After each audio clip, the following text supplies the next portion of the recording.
Hello, I'm Scott the Breathing Guy. I will train you to locate, generate, activate core key energy in physical activity. The activity I'm dealing with today is swimming, lap swimming. And I'm promoting what's called Freestyle Meditative Swimming, lap swimming process. And it's a process of making swimming totally engaged, physically engaged in your body. Quick review, this is the second video. I'm going to focus on arm movement, the upper body more, and breathing. How do you develop a long exhale in your breathing? So, first thing I want to review is breathing. How do you develop? And the core breathing is the name of the game. And I want you to think of when you breathe, pushing your belly button out and down at a 45. So it's not just straight out. It's like this. Now to do this, you have to have your hips slightly tipped where the spine here is neutral. In other words, it's straight out. If you have any arch like this, you cannot engage this, or you can't pull it in. You can't. If you can move this area down here below the belly button, you've got your hips right. That's one. So push your belly button out and down at a 45, and exhale. Let it clasp back. Pull it in. Literally pull it in and pull it in at a 45-degree down like this. When you do this, you'll find your shoulders are able to collapse. Now, the whole purpose of the breathing process of developing is your torso. Developing all three chambers in your torso. Making the torso expand and contract with your breath. That's toning muscles. It's enhancing your health so much. It's unbelievable.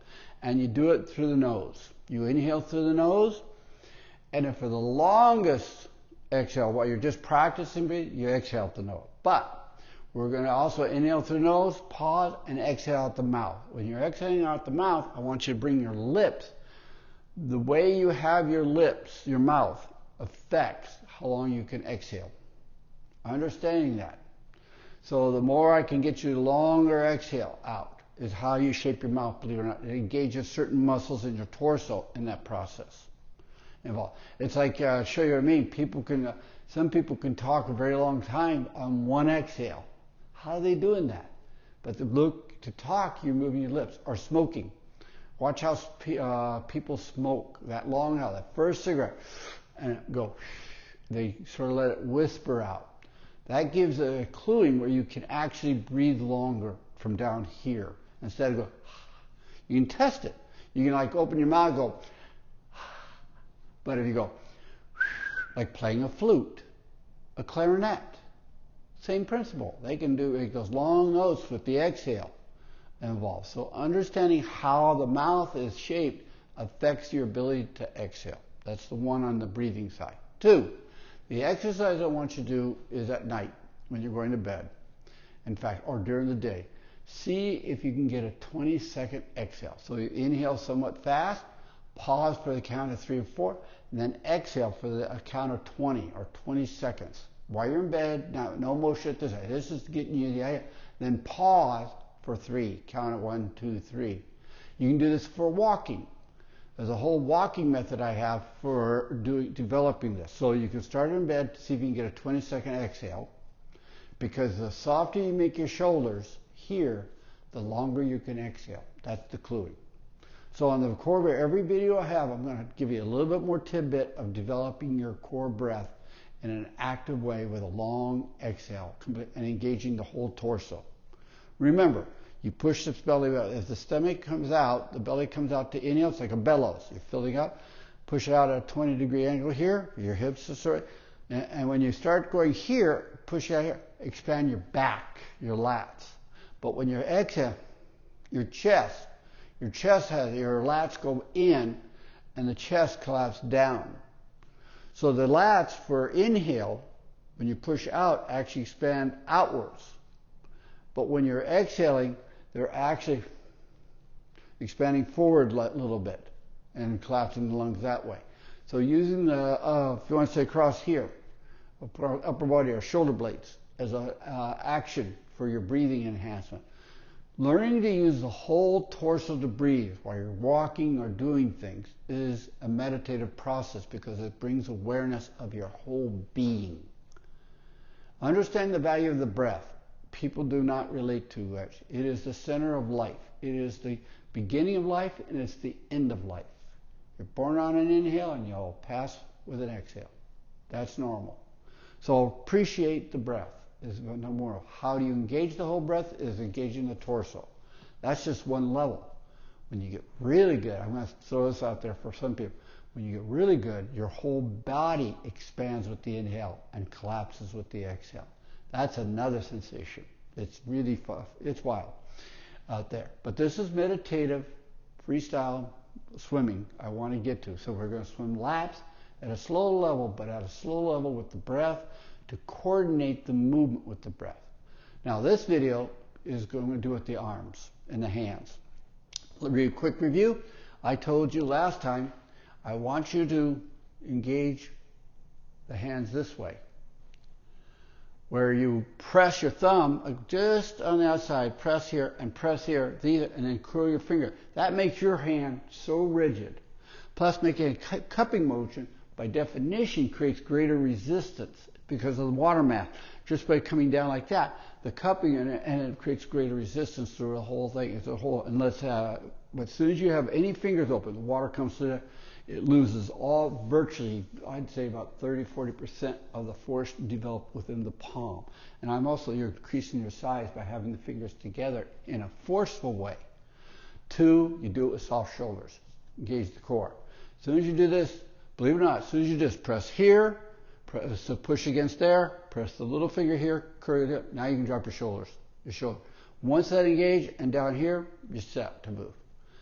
Next phase I'm going to talk about is how to move the hands, how to move it in your swimming to get the maximum forward motion, the maximum flow, and it facilitates breathing at the same time.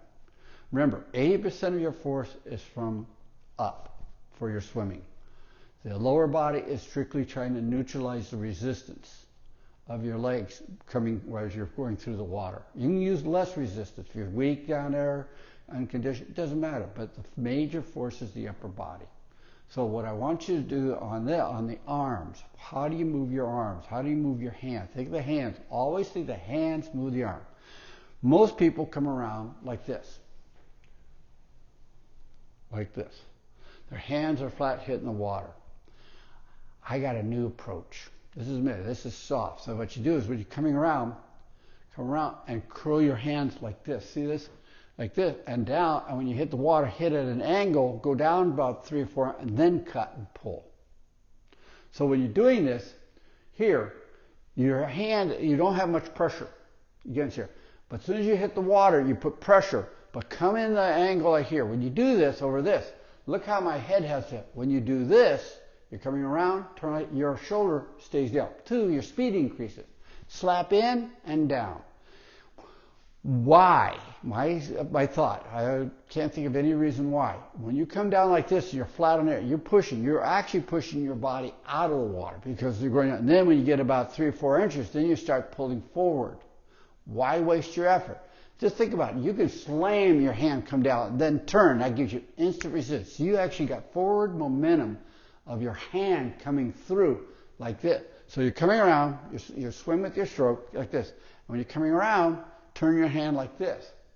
So it comes through like at an angle. Stretch out, and as soon as it goes in the water, then turn. You would believe that real fast thrust. But be sure when you hit that water, your finger, press the thumb and the little finger. First press the little finger, and as you're pressing through, press the thumb. Why? Because I'm going to give you a little ergonomics, finger ergonomics. The thumb works the bicep. That works the chest. The little finger works the tricep. That's this area in the back muscles. What part of the stroke do you want to engage the lats and the bicep? And it's always a transition from lats to front. So front of the body to the back of the body. There's a transition between it. Depends on the point. When you're out like this, you want your arm straight. You're working the lat. When you hit the water, you're here. As soon as you start pulling, your elbow bends naturally to get pull through it. Now, as soon as it bends, you press your thumb. That's working the bicep, this muscle, to pull through as well. So understanding the contrast of using your hands to engage the here and your lats at different points in the stroke and time. This is where the meditative, because it can become a habit. Remember, swimming freestyle is a repeated movement. So your mind, your awareness can make a habit of this sensation, and each stroke is a different sensation. Coming mindfulness, this is a mindful process, but it's engaging the breath and timing of the core. It gets more elaborate later on, but just for basic meditative breathing, developing that long exhale stroke, using the hand this way, you can let it fall in and turn. But getting that come around like this, look at my shoulder. You go like this, you can extend your arm out. But if you do it like this, your shoulder comes out, engages the upper body needlessly. It makes you weaker. So understanding this process of the hands coming around. So when you come through like this, you come like this, you come like this, hit, come around. It's how you just rotate. But coming into like that is so much more forceful, so much more, and you can do it relaxingly. When you're practicing this is very slowly. Don't try to force it fast. Just almost let it just fall in and cut it, engage your muscles. You want speed. If you tighten your muscles while you're coming around after a certain point, after you get here, coming up, if you tighten, that's why you don't press the thumb and little finger too much, but you just a little bit to come up. Use your fingertips to pull your arm up. I mean, literally, these fingers here, because why? You're contracting your bicep. These fingers work the bicep. Those work, actually, these three fingers work the bicep. These two fingers work the tricep. So understanding the movement, the arm movement, and how you engage the front of your bicep, your chest, works, or the little finger, the lats, and the back muscles. That's part of the sensation development of this form of freestyle meditative swimming lapping, doing swimming for laps, and breathing, exhaling. When you can exhale halfway through a lap or all the way through on one exhale with no effort and still have a pause when you reach the other side, you're getting the feel, your body's in tone. Aging is a process that we can mitigate in the sense of enjoying the whole process. But the more you engage your breath, the more you're going to keep your endurance and the more you can tone your muscles. Think of toning muscles, not building muscles. And toning muscles, the ability to tighten, soften, and there's other areas involved. I won't get into the mindfulness yet, or the emotional state, and what relates to that when you're swimming. Because this is about changing attitude as well, because you're meditative. Suspending attitude and being totally engaged in a very pleasant form and breathing. Know your breath. All meditation programs I know of have breath, but because of swimming, you better have that really engaged to a high level to maximize. You have a strong core in the sense of movement range, not tight, but movement range. How far can you push your stomach out? How far can you pull your stomach in? How can you collapse? And that whole movement stimulates all your organs, keeps you, if you want to say, your energy up, and then by movement also tones the muscles down there. The older you get, if you don't move them or engage them to a level, atrophy kicks in. So this is the process for the upper body, for the arms involved. But test it out. Do it slowly, please. Don't try hard, and see how natural that is when you're coming around. So you're coming around, you're swimming, you're here, then you come around like this. See how your hand can just come around like that. So you do it like this, so you just open your palm up. You're turning your palm out. You see, you're turning your palm out and coming around. It's a fluid action, but you maximize, and it's a sensation. But number one rule, 1, this is soft. 2, breathe from down here. And set your hips low so you can lower core. We're trying to maximize what can we generate in the upper body to go forward motion on that. So this is just little tips for now. Play with what I say. Try to get the experience of soft shoulders and mindfulness of what your fingertips are doing. Mindful what your hands, what the fingers doing, pulling through it, and then realize what the arms are doing. Don't try to make the arms move. Make the fingertips. Think of the fingertips coming through. Hand, the thumb, pressing here at a certain timing. Timing is everything. But you're totally mindfully engaged in your hands, your fingers, movement that drives the arm, that drives the body through, and the breath. Then practice that. See if you can get a 20-second exhale while you're walking or laying in bed. 20-second exhale laying in bed is for a lot of people. They don't know how to exhale. But in swimming, you've got to have your ready performance. In all meditation, I know of all meditative forms have breath involved in some form or. Here's a statement I'm going to make. The way you breathe is a reflection of your emotional, physical reality in the moment. Understand that. Creating your moments within swimming is to alter your breathing for that event. That's what can make it really dynamic, really enjoyable, and healthier for you. That's physically and emotionally. Because when you're swimming, you can suspend all emotional reality because you're physically in one place. Being in the here and now is a physical state of mind, engaged in a mindful way.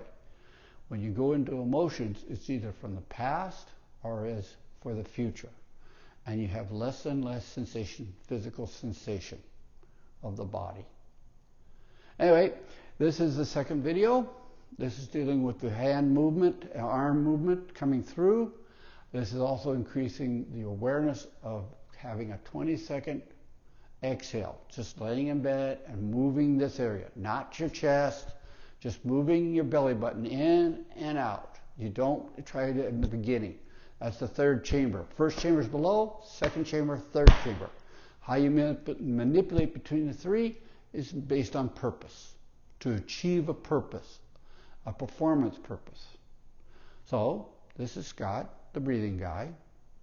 This is freestyle meditative swimming for laps, for toning the muscles, coordinating with the mind to increase your coordination.